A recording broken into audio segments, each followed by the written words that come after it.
suppose I cried and said I think I finally learned my lesson. And I'm tired of spending all my time alone.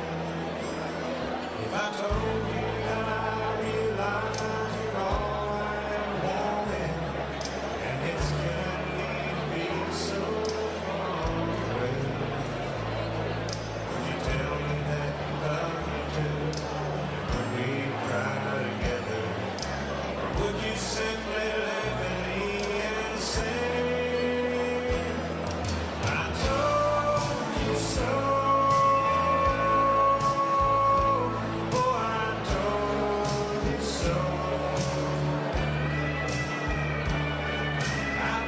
Someday you come crawling back and asking me to take you in.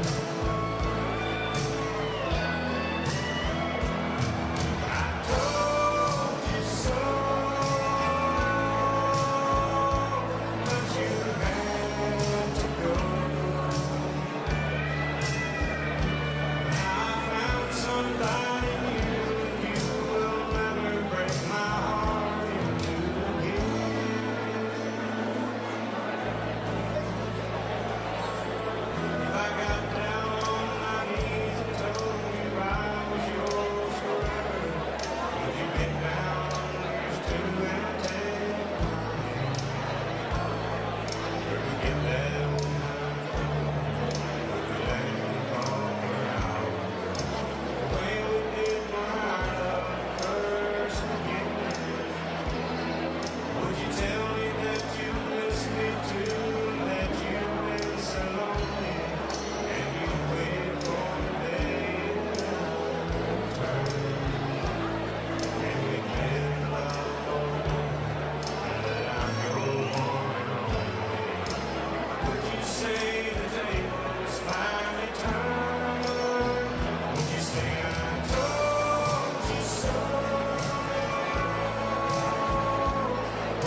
Ladies and gentlemen, if we could get your attention to the television monitors at this time. There's no stopping the Democrats after taking over Capitol Hill. The American people voted for a new direction. Speaker Pelosi released her new liberal agenda, including tax hikes, federal background checks for all gun purchases, and expanding Obamacare. Diverted all border wall funding to Planned Parenthood. As unemployment continues to climb, the markets continue to fall. Senate Majority Leader Schumer announced the impeachment trial of President Trump. Over 1 million illegal aliens were sworn in as U.S. citizens today. Up next, we talk to Texas Republicans who regret not voting in November.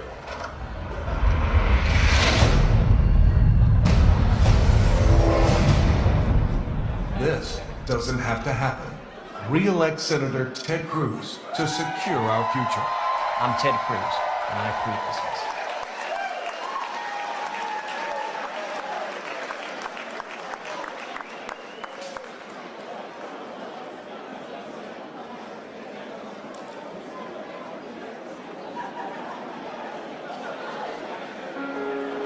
Tonight, along the Texas Gulf Coast, utter devastation. The Category 4 hurricane is the strongest to hit the U.S. in 13 years. This has been horrific. Houston is my home. In Texas, we're going to see bipartisan support in Congress to make sure that we have the resources and tools to rebuild. And it will be the Texas congressional leadership leading the effort. Texas will rebuild. Houston will rebuild. That same spirit of unity and love that got us through the storm will bring us through rebuilding, and we'll come back even stronger. We'll come through this. We have seen some of these rescues that have been going on throughout this area are simply amazing. We've seen incredible heroes from first responders, firefighters, police officers, EMS, National Guardsmen, Coast Guardsmen rescuing lives. We're seeing churches and charities and private citizens throughout the community stepping up. Volunteers from all over are helping with boats and high water vehicles. This is not the kind of rescue you see every day. That's a redneck rescue, right? Those are the stories of bravery we're seeing. We've got a lot more that brings us together than divides us. And the Texas congressional delegation is standing united. Republicans and Democrats standing as one. The great people of Texas stalwart in the face of catastrophe. Even in Texas, that's what it's all about. If they need my help, I'm going to do what I can. We remain a strong and just people, a people who do not give in to fear, but rise always in our righteous might to meet the challenges of the future. God bless the great state of Texas.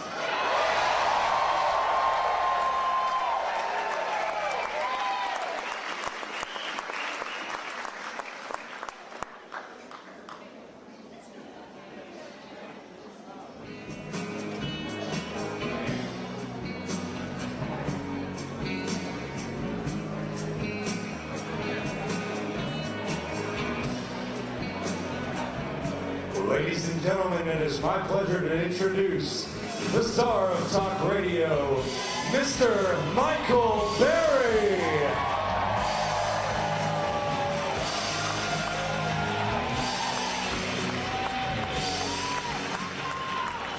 Good evening. Welcome to Redneck Country Club. Wow. The crowd. What a crowd. Qualitative and quantitative. Honored to have you here with us this evening. I want to welcome two very special guests. First of all is Senator Cruz's mother, Eleanor. I don't know where you are, Eleanor.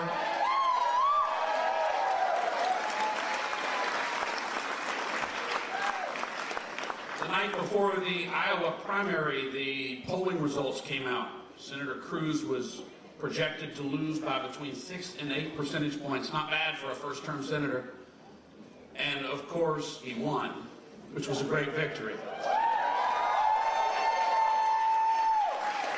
The only candidate who opposed ethanol subsidies in the state of Iowa, because it was the principal thing to do in the state of Iowa, rewarded him for that. But I tell that story because the hardest working volunteer working the phones was his lovely mother, Eleanor, and I don't think there's a prouder mama in all the United States, so thank you for being here.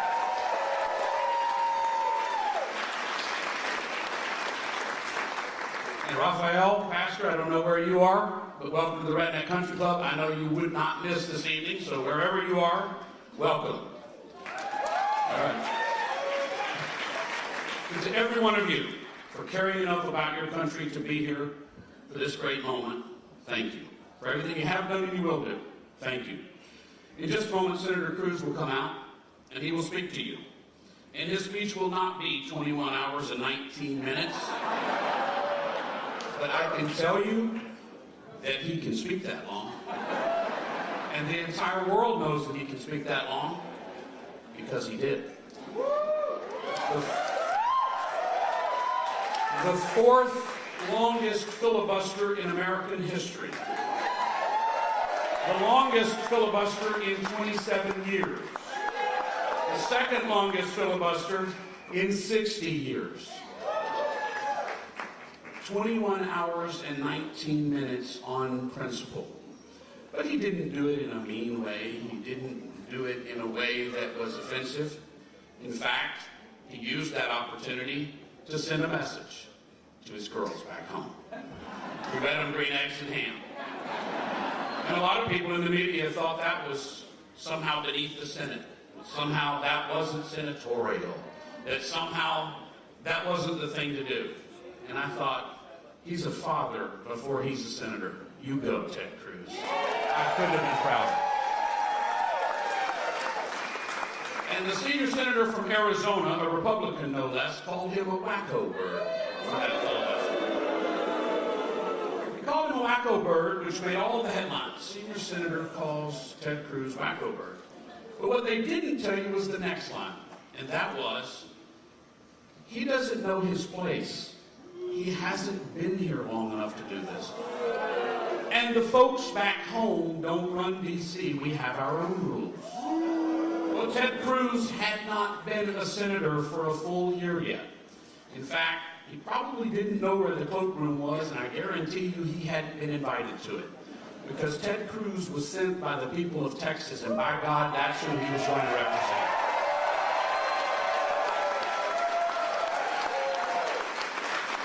And one lowly senator, 9 months into his term, shut down the American government, the entire government. Thomas Jefferson said, one man with courage is a majority. He didn't have the good fortune to meet Ted Cruz, or he would have said, Ted Cruz with courage is a supermajority. He shut down the entire federal government, and they said it will cost Republicans in the midterms. Not only did it not cost Republicans in the midterms, we won more House seats, and we took the Senate. The very Mitch McConnell, who didn't want him doing it, became the majority leader because of Ted Cruz's action on that act. And it was the single most important speech and act on the single most important political issue of the last 10 years. And it was undertaken by the junior senator of the great state of Texas. William F. Buckley, the father of conservatism, said, a conservative is someone who stands athwart history, yelling, stop, when no one else is inclined to do so, and when no one else has patience for him who does. That's what Ted Cruz did. He stood athwart history and said, stop. You remember what the filibuster was about? Obamacare. If the United States government and the rest of the Senate had listened to Ted Cruz, how many more people would be at work today? How many more companies would be thriving today? Ted Cruz went to Washington, D.C. and did not make friends with his fellow senators. He went there to represent you, and it cost him, but by golly, he did it. And I think that's something to be applauded.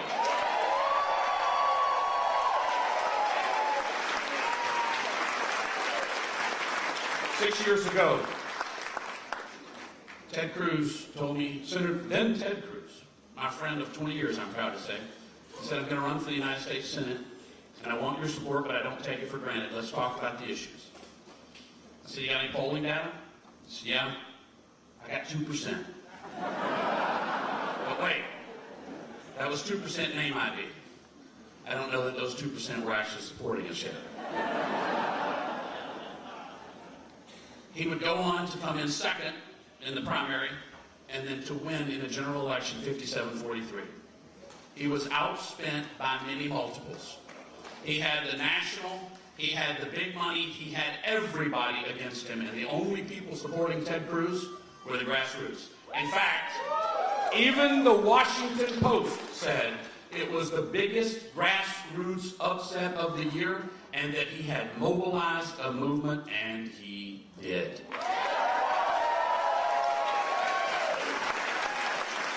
But unlike some politicians, Ted Cruz's greatest moment was not beating the odds to get elected.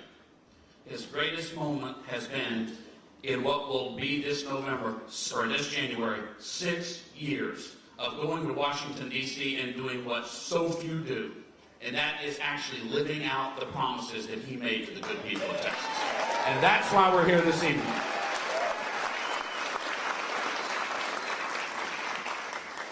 He represented us on the issue of energy, and that has meant jobs and investment and growth for the people of Texas and for the consumers of the entire country.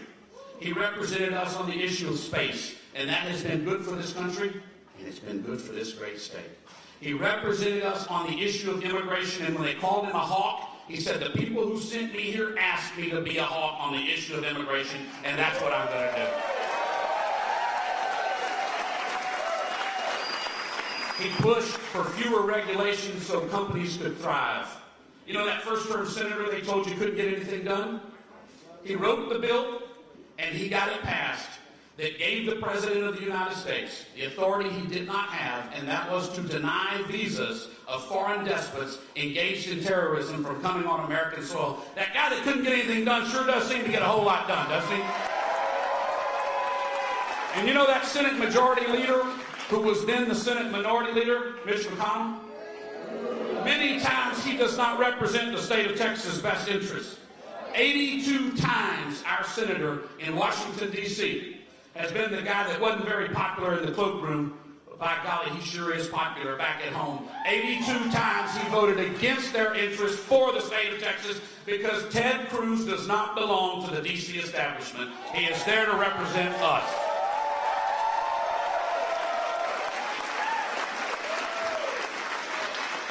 But I will tell you, there are a lot of people in Washington, D.C. who do not like his voice. There are a lot of people in California willing to pour a lot of money to keep him from going back and representing our best interests. But I am not afraid, because the good people of Texas make good decisions. You sent Ted Cruz one time, and I know you're going to send him back as our United States Senator.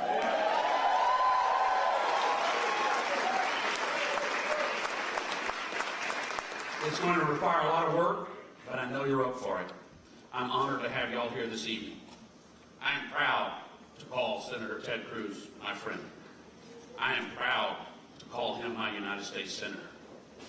But I'm never more proud than when I watch him on the floor of the Senate and all those people around him giving him the glare, mad dogging him, and Ted Cruz saying in his heart of hearts, as he's done with conviction his entire life, I'm here to do a job, and nothing is going to stop me, and I want to send him back for 6 years. Let's give him a big hometown welcome for our United States Senator, Senator Ted Cruz.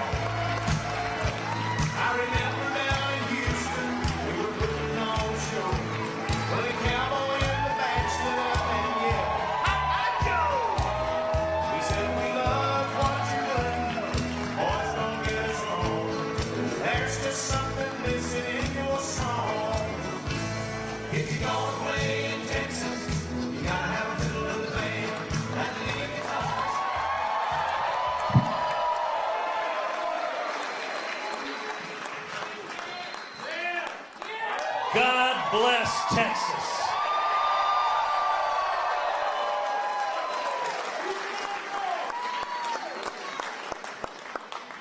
And God bless my hometown of Houston.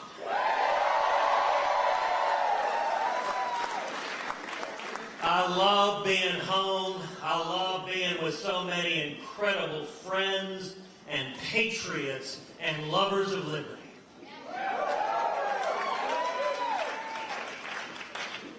You know, when I was a kid, my dad used to read me bedtime stories. Every night before I went to bed. We'd sit down and he'd read me stories of great adventurers, of heroes of Texas history, of heroes of American history. I suspect most of y'all had exactly the same experience. And you know, all of us when we were little boys and little girls, we'd go to bed imagining fighting alongside Davy Crockett and Jim Bowie at the Alamo.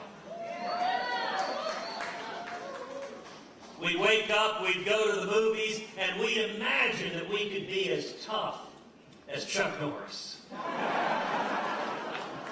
I'm not sure that's possible. But you know, there comes a time when we all grow up and our moms and dads close the storybooks. And we get older and we marry and we have kids. And as the scripture says, we put aside childish things. But I'll tell you, in the 5 years I've served in the Senate, I have been incredibly privileged to meet exactly the same sorts of heroes that we dreamed about as kids as everyday Texans all across this great state. For every man and woman who serves this nation as a soldier, or sailor, or airman, or Marine, or Coast Guardsman, they're heroes.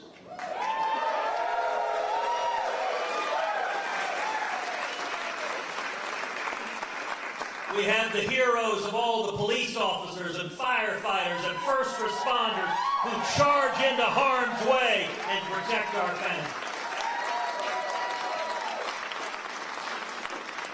We have Texas farmers and ranchers who toil the earth and provide food and sustenance for Texas and the whole wide world. Here in Houston, we have energy explorers who drill liquid gold and fuel the entire planet.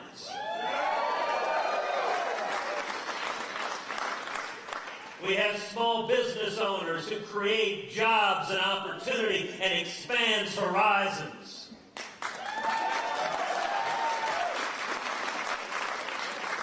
We have roaring voices of freedom, like my friend Michael Berry.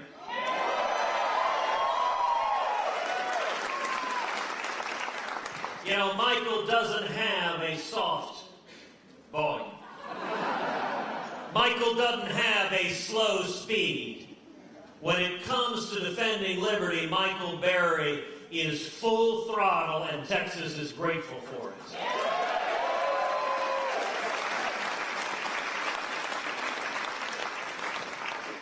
In March of 2016, we had an election night party right here. And I still remember national reporters who were terrified and flabbergasted. What do you mean we're going to the Redneck Country Club? There's something beautiful about seeing national reporters completely out of sorts and just saying, welcome to Texas.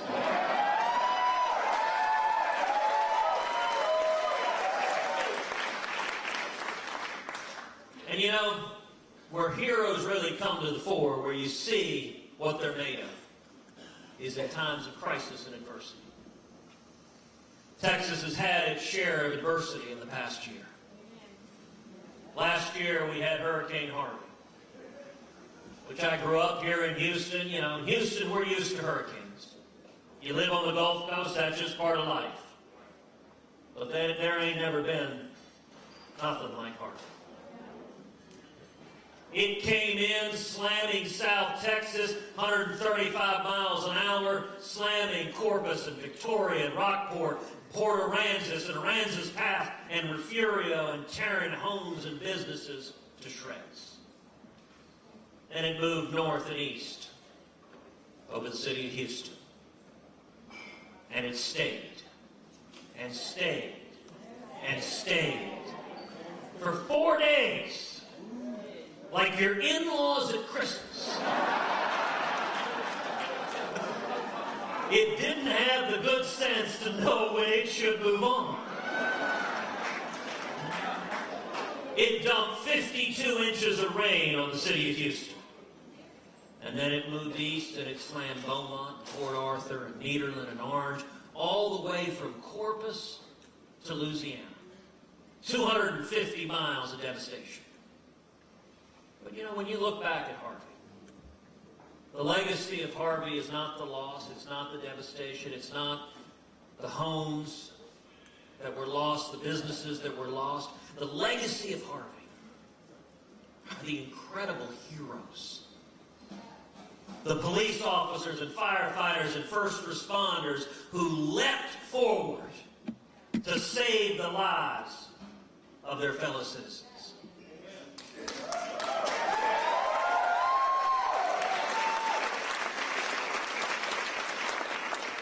The legacy of Harvey is and always will be the thousands of Texans, ordinary Texans, that went and jumped in boats and began saving their neighbors.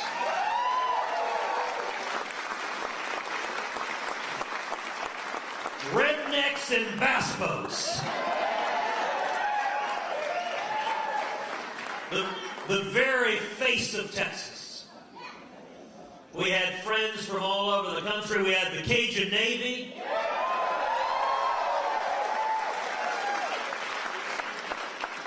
And you know the wonderful thing about all that is when people were being rescued, people were being pulled from harm's way, nobody stopped and said, "What color are you?" Nobody cared where you were from, what your background was. Nobody cared if you were a Republican or Democrat. All they cared about is you're a Texan, you're in need, and we're here to save you.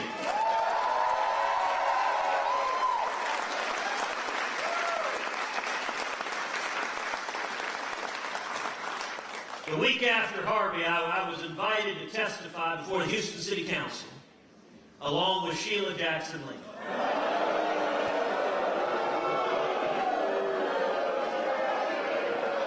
Now look, Sheila and I agree on just about everything.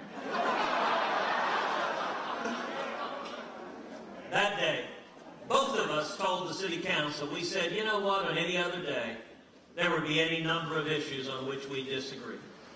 But today, we're all Texans. Today, we're all Houstonians. We're standing as one, and this city and this state will come back.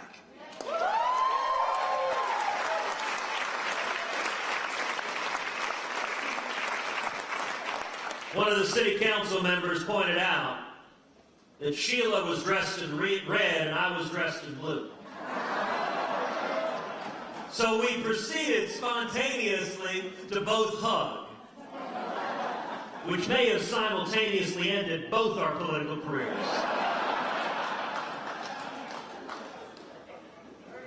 But you know, when you think of Houston heroes, I don't know that there's any that typifies that many any more than our friend Mattress Mac.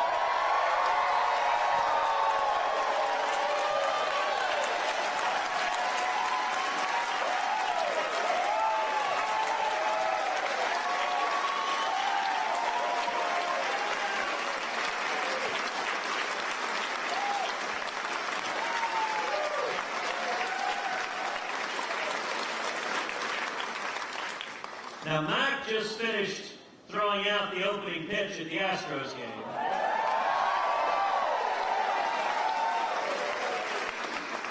And given the way he does everything else, I assume it was 95 miles an hour, split finger on the inside corner. But as everyone here knows, Mattress Mac is a Houston legend. Look, I grew up, as many of y'all did, watching Mac on TV on Channel 6 and 39, in between my shows, with him standing there talking into the camera saying, "Gallery furniture really will save you money!"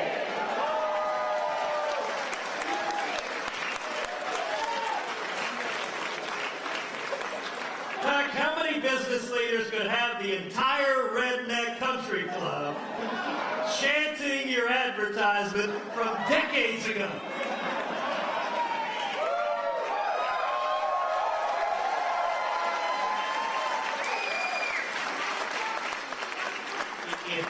She's telling me I gotta jump. I'm on the edge of this stage. If I jumped, then I'd start crowd surfing, and as much as I love you, I'm worried y'all would move and I'd fall and hit the ground.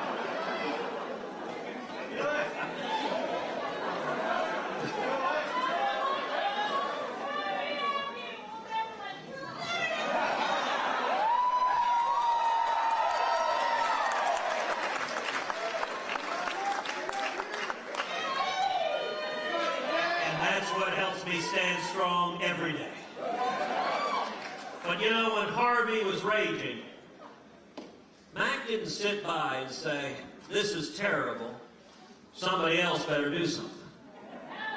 Mac stepped forward and said, how can I help? And he sent his delivery trucks out through the cities, the big, high delivery trucks. Said, anyone in trouble, we're going to pick you up.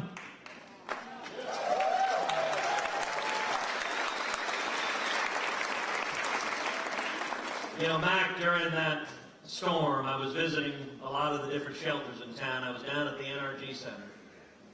I saw this older woman who was there. She was on oxygen, and she used a walker. And I went and visited her, and I said, you know, how are you doing? I said, what happened? How's your home? I tried to ask everyone that. She said, well, it's all underwater. And I said, well, what happened? She said, well, the water started rising, and I came out. She came out with a walker. She said she's in 3 feet of water, trying to push through with her walker in 3 feet of water. Now, my mom, who's been my best friend since I was a child, uses a walker. And all I could imagine is how incredibly difficult it would be for my mom to try to make it through 3 feet of water with water rushing around, how scared she was. And I said, well, how did you get here? And she said, well, a gallery furniture truck came up and helped me in and pulled me out of the street and brought me to safety in dry land.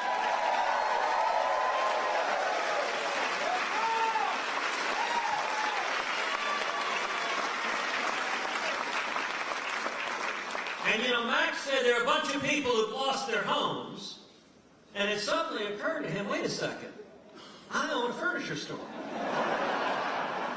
And if there's one thing we've got is a lot of beds and sofas.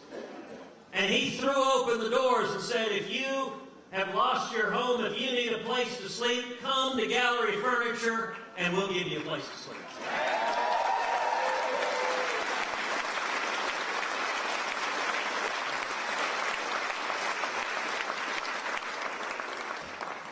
Fed them, he gave them a place to sleep, he gave them a sanctuary. That's Texas. That's the spirit of Texas. That's who we are. You know, another example of tragedy in the spirit of Texas. We all remember the horrific shooting in Sutherland Springs. The worst church shooting in the history of the country. I was there the day after that attack. I stood in that sanctuary. That small country church. Sanctuary is much smaller than this room we're in right now. Over 450 rounds fired in that church. Shattered glass everywhere. Shattered wood everywhere. Church pews tossed everywhere you looked as people ran in terror and hid. Blood everywhere. Shattered cell phones on the ground covered in blood. It's the most horrifying thing I've ever seen in my entire lifetime. But once again, as horrific as Sutherland Springs was, the story of Sutherland Springs is not the loss, it's not the horror, it's not the evil that we saw that day. The story of Sutherland Springs is how the community came together and unified, and how the community rose up and stood as one in the face of that disaster.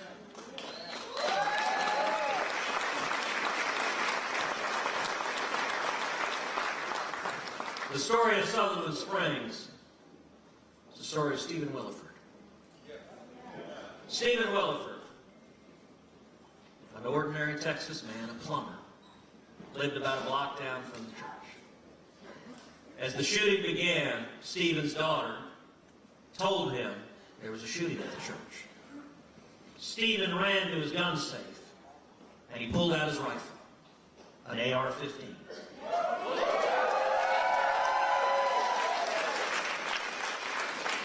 And Stephen ran down to the church. He ran barefoot. He didn't even take time to put his shoes on. He sheltered behind a pickup truck across the street from the church. The shooter inside was executing people one at a time. And Stephen yelled out to the shooter as he was preparing to shoot a young man. The shooter stopped, went outside to engage with Stephen. The shooter was wearing body armor.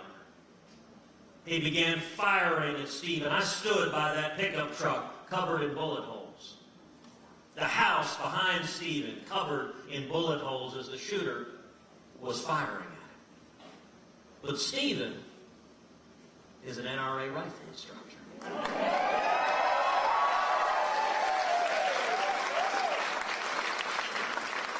Otherwise known as the media's worst nightmare. Stephen put 2 rounds in the shooter, one in the leg, one in the side, between the body armor plates. The shooter threw down his rifle, jumped in the car, and took off. At this point, a pickup truck was going by, driven by a fellow named Johnny. Now, Johnny and Stephen didn't know each other.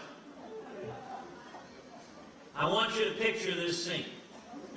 Stephen's standing there, white hair, a white beard, barefoot, waving an AR-15, yelling, "Hey, some guy shot up the church." And what does Johnny say? "Hop in, let's go get him."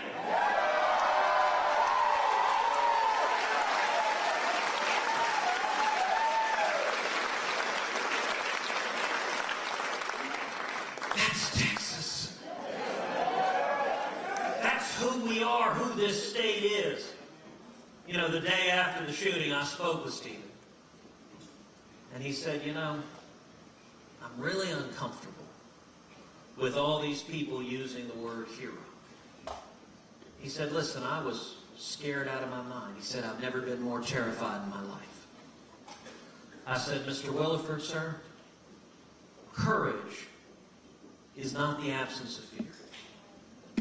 Courage is acting in the face of fear.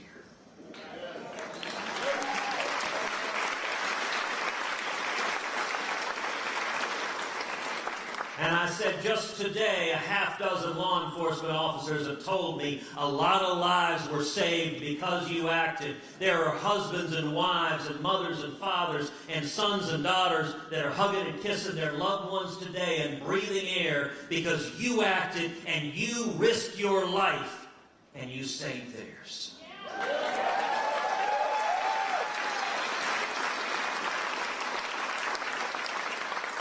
That's Texas. And I could not be more proud that my friend Stephen Williford and his wife Pam and his daughter are here today.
Stephen, we love you, we admire you, and Davy Crockett's got nothing on you.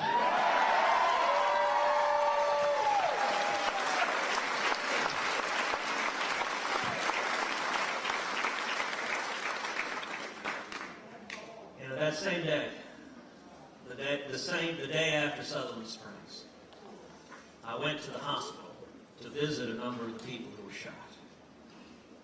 I visited those families, just went there to comfort them, to let them know we were with them, we were standing as one. Texans were united behind them.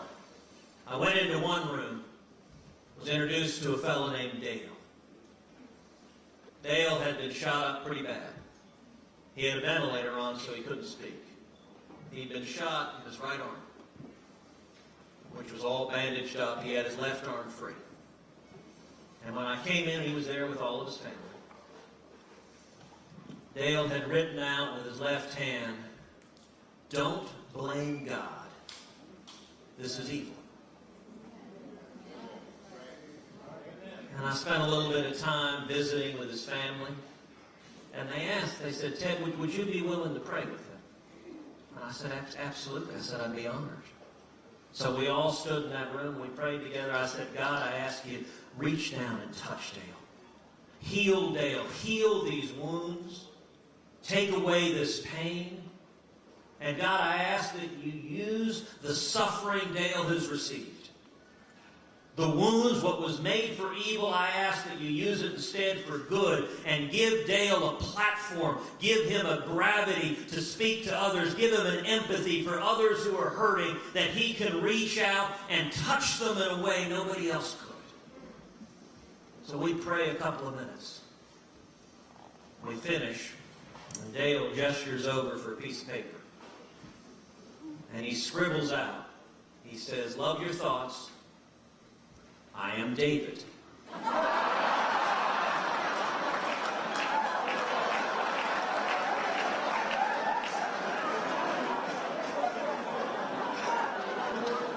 And I look at the commanding general. We're at BAMC, Brooks Army Medical Center. I look at the general. I say, "General, you told me his name was Dale. You threw me under the bus." And his family said, "Well, Dad, when you came in, they checked you in as Dale. They've been calling you Dale for a day." So we all laugh. And once again, he gestures for a piece of paper. And with a scribbling hand that's shaking, he writes out, "Laugh is good."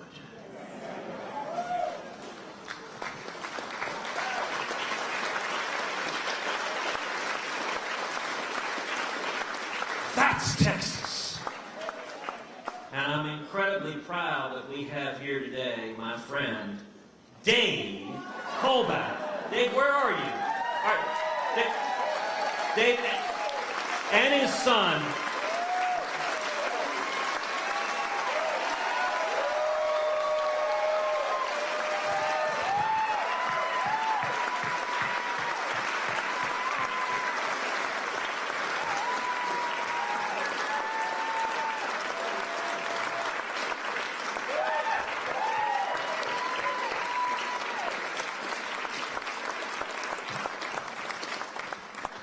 That Sunday morning, Dave was shot 8 times.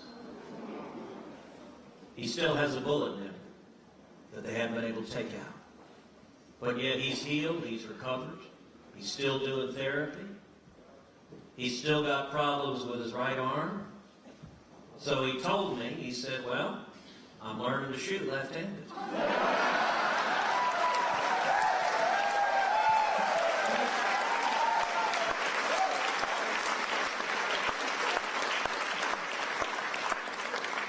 And I'll tell you, Dave and Stephen had never met prior to this shooting. Dave lives 20 minutes away from the church. Stephen lives just a block down the road. But they met in the hospital. And at that point, Dave knew who Stephen was and the incredible bravery he'd shown that day. And he's looking at him and he says, "Wait a second. I know you." Stephen says, "Well, of course you do. You've replaced 4 transmissions on my truck."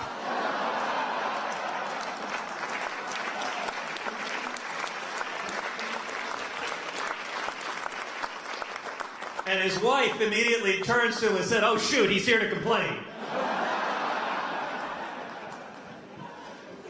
But that's Texas.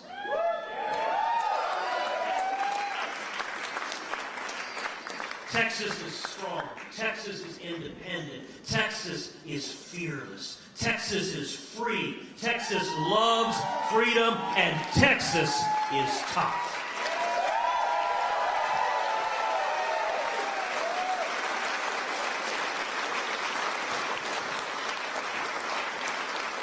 We don't sit around waiting for some other guy to fix the problem. Texans step in and get her done. You know, right now, there's a great battle waging in Washington between two very different visions for America. There's some who embrace a big government liberal vision of higher taxes, more regulation, more Obamacare, more debt, more government, less freedom. There's some who think the most important thing government can do is provide sanctuary cities and open borders and welcome people to violate our laws. But you know what? That ain't Texas. Texas values who we are as Texans. We want low taxes and low regulation, and we want Washington to take the heck off our backs.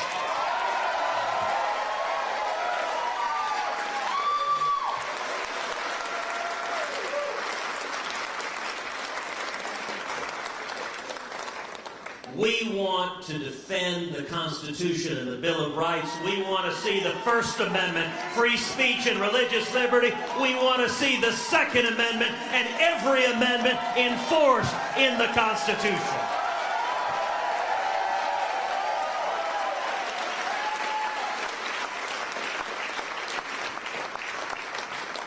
Just last week, former Supreme Court Justice, liberal John Paul Stevens,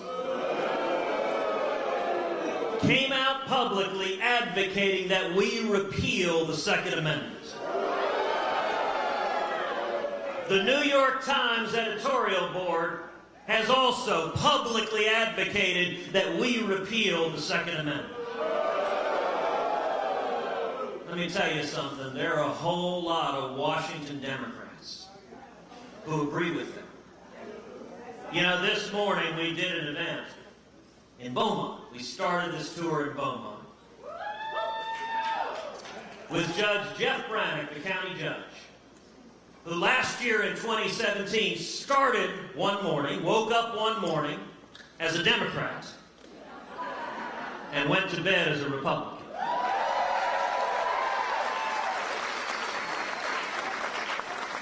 And he wrote a letter to the people of Jefferson County explaining why he has switched, and he said, the Democratic Party I used to know has abandoned me. There used to be, he was a conservative Democrat, there used to be a lot of conservative Democrats in Texas. You go on down to South Texas, you go down to Hispanic voters in South Texas, almost all of us were conservative Democrats in Texas. And then something happened. The National Democratic Party abandoned conservative Democrats, and conservative Democrats found themselves without a home. And more and more conservative Democrats are coming over and saying that National Democratic Party of the extreme left doesn't represent me. The dirty little secret is there are a lot of Washington Democrats that agree with John Paul Stevens and the New York Times, and they want to repeal the Second Amendment. They're just not as brave or truthful or candid enough to admit it. This election's about choices. 5 years ago, the men and women of this room elected me to serve as your United States Senator.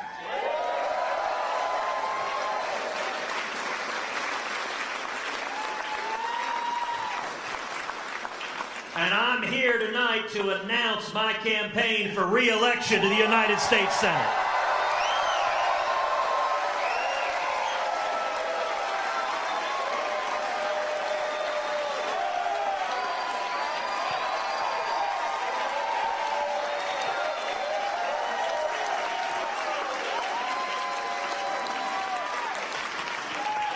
Every day in the Senate, I have been proud to work hard to honor my promises to the men and women of Texas. I have worked hard every single day in the Senate to defend the United States Constitution.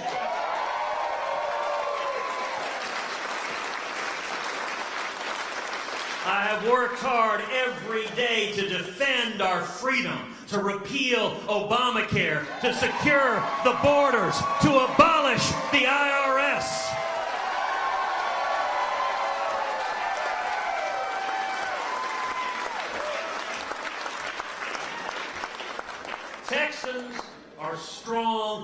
independent, and we love freedom.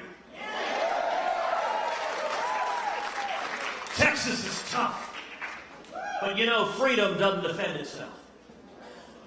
There are 50 states in the Union, but there's only one Texas.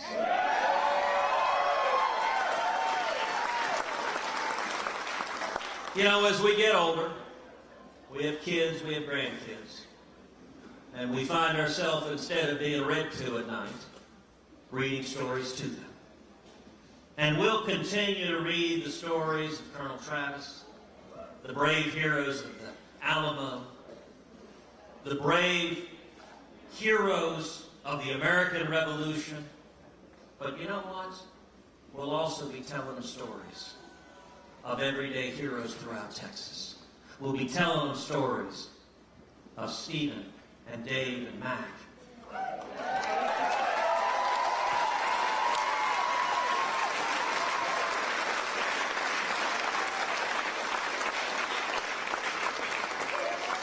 And what it means to be a Texan.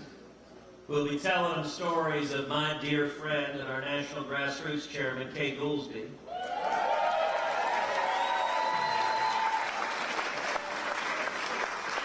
Whose birthday it is tomorrow. She's turning 29. We'll be telling them stories. Let me ask a question here. I'm not going to ask how many people had your homes damaged in Harvey. I know a lot of people here did. I'm going to ask a different question. How many of y'all here in this room helped somebody during Hurricane Harvey? That's Texas.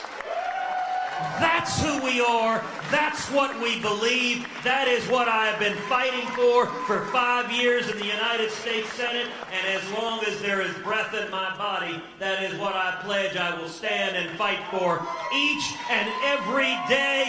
Thank you, and God bless Texas.